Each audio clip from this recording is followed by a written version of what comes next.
gulu Mariar Chalawi Yarabo loy kalbier Mariar nyende don duo yimukta bijalo ala gutaw ege choro kuny manga jaga gulu Mariar Chalawi Yarabo loy kalbier Mariar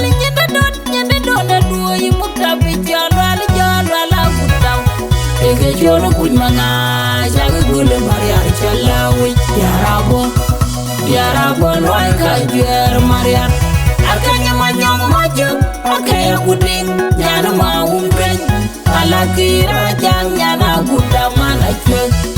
kuyar kwal mayen mana nai atieng kon natin mani deng kon abera jang ku mana jang pancul nyaga pan bo chalaga alaga Mariara bin lengben elwala jang bukadol magadong sibi wal mapizo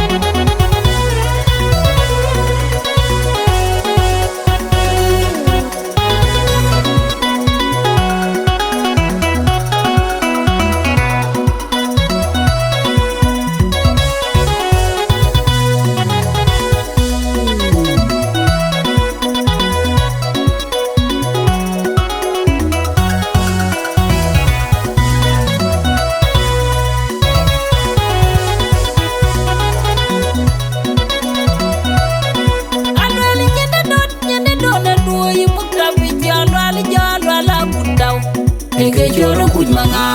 jaga gulu Mariar Chalawi Yarabo loy kalbier Mariar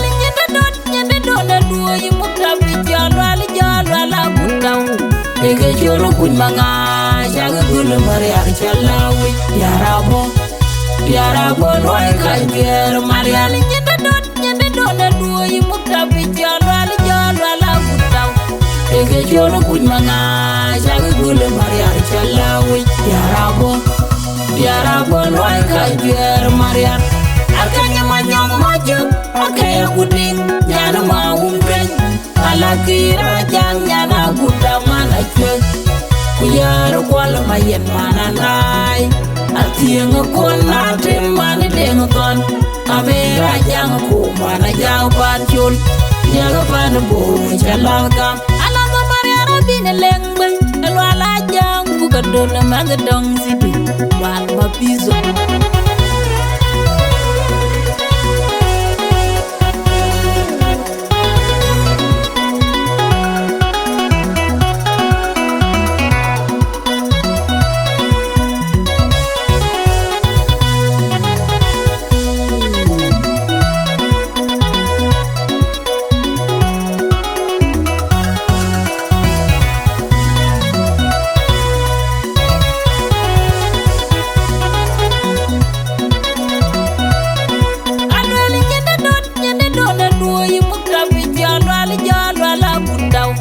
ege choro kuny manga jaga gulu Mariar Chalawi